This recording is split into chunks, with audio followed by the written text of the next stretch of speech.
Sabia que tem casas brasileiras aqui? Que o consumo da casa inteira dá isso aqui? Certo? Por exemplo, nós temos aí as tarifas sociais, né, que são aplicadas em vários estados brasileiros, inclusive no Paraná, certo? Que se você consumir, certo, uma quantidade máxima de energia no mês, você pode não pagar, se é claro, sua família for de baixa renda.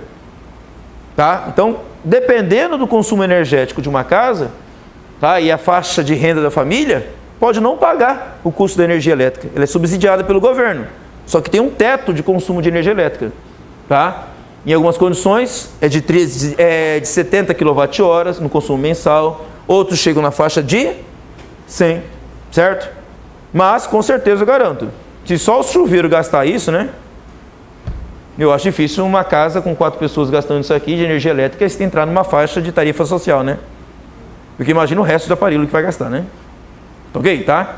Por isso que eu falei, o aparelho, que é o chuveiro elétrico, é o aparelho que mais gasta energia elétrica. Mas tem um detalhe importante, os chuveiros, ainda bem, eles têm um seletor de potência. Tá? Alguns também chamam de seletor de temperatura. Os chuveiros mais simples, eles têm 3 posições. Quais são as posições? Tem os nomes comuns agora, que são utilizados. Posição verão. Posição verão é água morna, certo? Em algum chuveiro vem escrito verão, ou chuveiro tem escrito água morna. Posição inverno, ou água quente. E aí até a posição de água fria ou desligado, certo? Você tem normalmente essas 3 opções. Que vem a água fria, a água natural, né? Temperatura, ok? Lá do encanamento, da tua caixa d'água. Por outro lado, você pode ter a posição inverno e a posição verão. Essa potência que eu passei aqui de 5 kW de potência do chuveiro é a potência em geral máxima. Ou seja, quando o chuveiro está funcionando em que seleção de temperatura? No inverno ou água quente. Tá? Se eu mudar, por exemplo, posição verão, normalmente a potência cai pela metade.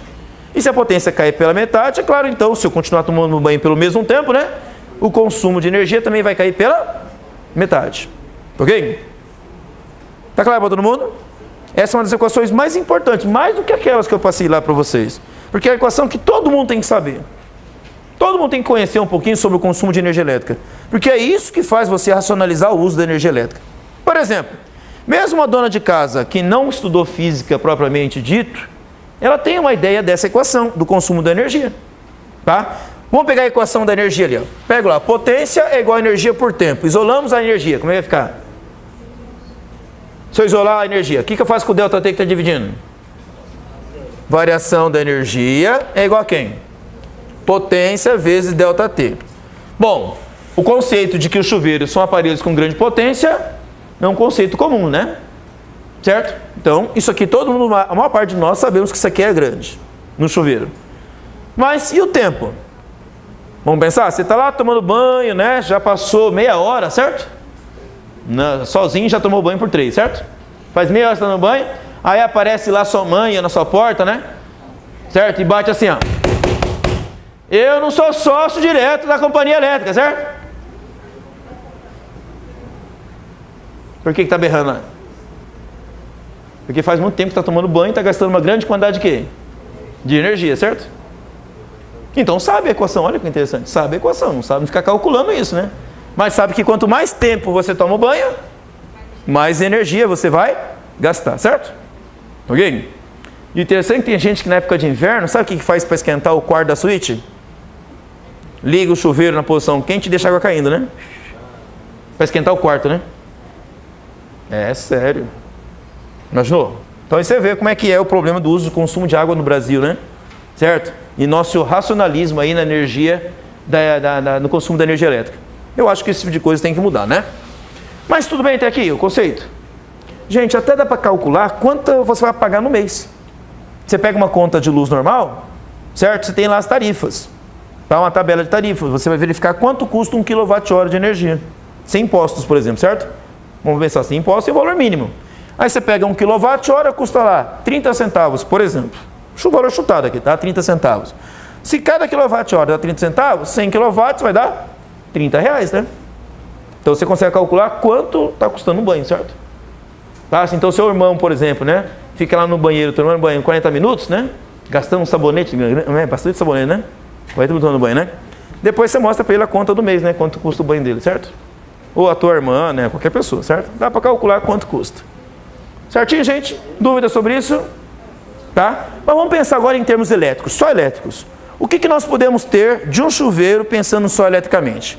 Vamos lá, vamos pensar no próprio chuveiro ali. Potência de 5 kWh. Em nossas casas, ligamos isso a uma tensão, normalmente, na maior parte das residências locais nossas aqui, a uma rede de 110 volts. Eu posso calcular com isso a resistência, não podemos? Certo? Nós temos uma rede elétrica residencial, em geral, com 100 e quanto? 10 volts. Temos um aparelho cuja potência é de 5.000 kW. Eu quero calcular a resistência. Em ohm. Opa, agora em ohm, a unidade está em um sistema internacional. Eu passo aqui para watt, vai dar 5.000 watts. Quero a resistência. Como é que eu faço esse problema aqui? Como é que eu calculo a resistência? Tendo a tensão e tendo a potência. Como é que eu faço isso? A potência é igual a U ao quadrado sobre R. Vai ficar P é igual a U ao quadrado sobre R. U é quanto? 110. Então vai ficar 110 ao quadrado dividido por R.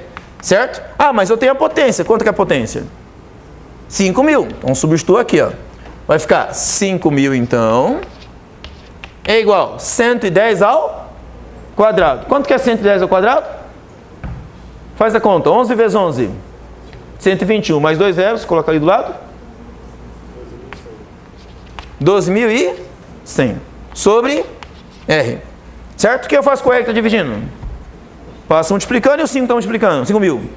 Passo dividindo. Vai ficar R é igual a 12.100 dividido por 5.000. Facilitar as contas. Já corto 2 zeros, né? Ficou 121 dividido por 50. Isso vai dar quanto?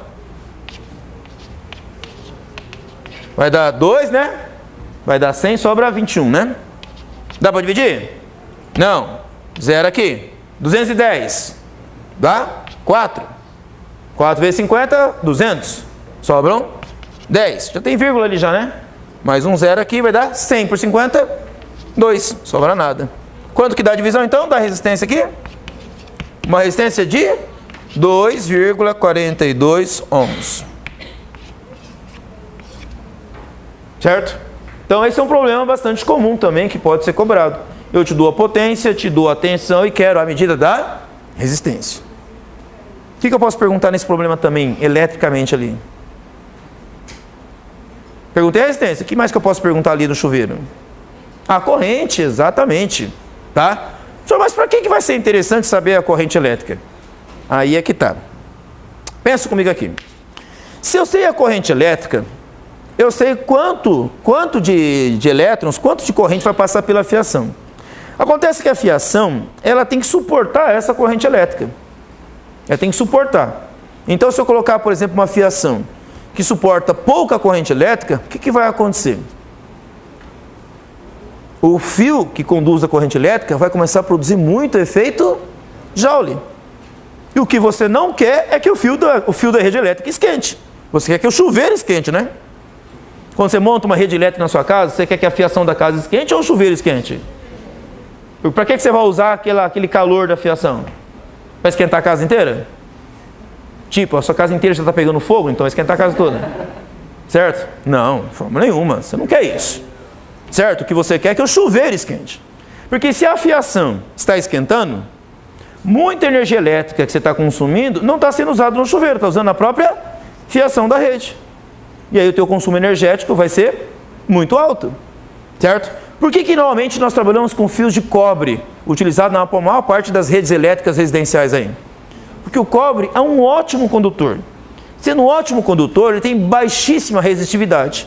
Obviamente, baixa resistência. A corrente elétrica passa por ele e ele quase não produz efeito Joule ali, certo? Então, no final, a sua rede elétrica quase não consome energia elétrica. E aí sobra para o chuveiro, exatamente, que é o que você quer. Quer que ele esquente e não a fiação, certo? Tá? Então, nós temos que pensar que se eu sei a corrente elétrica, eu consigo saber qual é o tamanho do fio, em termos assim de espessura do fio que eu vou utilizar nessa rede elétrica. Então, por exemplo, o chuveiro elétrico não é um aparelho que consome muita energia? E por ele pode passar também muita corrente elétrica. Se passa muita corrente, o que eu concluo? Eu preciso de um fio mais grosso. Está claro para vocês? Se eu coloco um fio muito fino, o fio vai oferecer muita resistência à passagem da corrente. O resultado é que o próprio fio vai afiar da rede elétrica a esquentar. E olha, houve uma época em nossa história aí das instalações elétricas residenciais que os fios que distribuía toda a rede elétrica das casas nem eram fios maciços, como hoje. Hoje, todos os fios da rede elétrica, nas normas aí que são regulamentadas, exige a utilização de fios maciços. Se você descascar um daqueles fios que é utilizado numa rede elétrica atual, você vai verificar que o fio é maciço, é uma peça só de cobre. Antigamente, era aqueles fios que se você tirasse a capa de borracha, ele abria um monte de fiozinhos fininhos. Já viram fios assim? Você desencapa ele, aparece um monte de fios pequenos? Então, esses fios finos, eles ofereciam grande resistência no passado. Só que eram baratos, certo? Então, antigamente era muito utilizado esse tipo de fio. Mas também nas casas, antigamente, não tinha tantos aparelhos elétricos. Então, era permitido até. Hoje, não. Hoje, as normas que regulamentam as instalações elétricas não permitem, proíbe esse tipo de fio. Então, tem que utilizar o fio maciço, que é até chamado fio anti-chama, porque eles não pegam fogo fácil. Eu falei, não pegam fogo fácil. Não quer dizer que não pegam fogo. Entendeu? Então, se eu colocar um fio muito fino daquele, com uma corrente elétrica muito alta, ele pode queimar sim. Se tiver madeira em volta dele, ou tiver um material inflamável, ele pode pegar fogo. Tá? Em termos normais, a gente procura evitar que materiais inflamáveis fiquem perto dos fios. Até aquela capa que fica em volta dele de material isolante é feito de PVC inflamável. Ou seja, o PVC que derrete, mas não pega fogo fácil. De novo, falei, não pega fogo fácil. Ok? Tá? Dependendo da temperatura da chama, aquilo pega fogo sim. Até os encanamentos, que são os conduítes utilizados para passar os fios, também são feitos de PVC anti-chama. Tá? Tudo com uma forma de evitar acidentes graves. Mas, preste atenção, a maior causa de acidentes ainda nas casas, ainda é problemas elétricos. Ainda são problemas elétricos. O principal causa, você conversar com qualquer bombeiro, ele vai falar com você que dentro do trabalho deles, eles percebem que a maior parte das causas de incêndios residenciais ainda são problemas elétricos. Porque as pessoas não conhecem isso e fazem instalações elétricas erradas. Tá? Tipo, coloca aquele fio comum que eu falei para vocês de fiação trançada, fio fininho, num chuveiro elétrico. Certo? Se nem na distribuição da rede normal pode aquele fio, o pessoal coloca aquilo em fio de chuveiro. Certo? Claro, dá problema, e aí, certo? A gente sabe dos acidentes que sempre aparecem por aí. Tudo bem, pessoal? Lembra um caso famoso de acidente que aconteceu lá em Santa Maria? Tá, não foi elétrico. Foi uma bomba, foi um fogo de artifício que foi utilizado, né? Mas isso mostra o quanto que as pessoas estão despreparadas para lidar com casos de incêndio. Então, o que dirá eletricamente? Principalmente em casas, assim, em bairros pobres, que o pessoal faz gato, né? Certo? Pensa assim, em algumas cidades brasileiras, em que você tem muitas casas precárias, normalmente material inflamável, né? Ok? E aí o pessoal faz gato, puxa um monte de fiação. E é claro, que fiação que eles vão comprar? Você acha que eles vão comprar lá? Mal ele consegue construir a casa, né, de madeira lá, né? Certo? Alguns fazem até de papelão mais grosso, né? Madeirite, né? Talvez. E aí vai lá na loja de material elétrico e pede o quê? Eu quero um fio anti-chama, né? Com uma espessura maior. Ah, não, a maior parte do pessoal acaba comprando fiação barata. E é claro, por desconhecimento, acaba provocando acidentes. Tudo bem, pessoal? Então, por isso que uma pergunta comum que às vezes acontece é saber a corrente elétrica. E como é que eu faço isso? Para a gente encerrar, como é que a gente faz isso? É só usar a lei de Ohm, ou eu posso usar a própria equação da potência elétrica. Se nós usarmos a lei de Ohm, por exemplo, R é igual a U sobre I, quanto que deu a resistência lá? 2,42 ohms. A tensão é de 110. Quero achar a corrente elétrica. O que eu faço agora com o I que está dividindo? Passo a multiplicar, vai ficar I vezes 2,42 é igual a 110. Quero I, o que eu faço com 2,42 que está multiplicando? Então vai ficar igual a 110 dividido por 2,42. Tá? Bom, como nós estamos encerrando, gente, depois é só fazer essa continha aqui. Você tem a medida da corrente elétrica em amperes. Tá? Reparem, fazer uma conta por cima aqui. Tá? Se fosse um 2,5, só para chegarmos no valor arredondado aqui, se fosse 2,5 aqui, se eu dividisse 100 por 2,5, isso dá 40, certo? Se fosse 100 dividido por 2,5. Como é 110, ok? Aumenta mais 4 unidades, vai estar em torno de 44 amperes se fosse 2,5. Como eu estou dividindo um valor menor que 2,5, vai dar um valor ainda maior que 44. Tá? Que eu acabei de falar, minha continha? Se aqui fosse 2,5 e aqui fosse 100, 100 dividido por 2,5 dá 40. 10 dividido por 2,5 dá 4. Então 110 vai dar 44. Dividido por quanto? 2,5. Mas eu estou dividindo um valor ainda menor. Então vai dar mais do que 44 amperes. 44 amperes é muita corrente elétrica. Tá ok? É muita corrente elétrica. Para ter uma pequena ideia, certo? Esses aparelhos de ar-condicionado que nós temos aqui na sala de aula, eles trabalham aí numa faixa de 15 a 20 amperes. Tá ok? Tá? Então você tem um aparelho que consome muito. Tá? Então a fiação tem que suportar isso. Vocês vão ver que os chuveiros trabalham com fios muito grossos. Exatamente para suportar isso. Tá? Gente, por hoje é só. Tchau, tchau.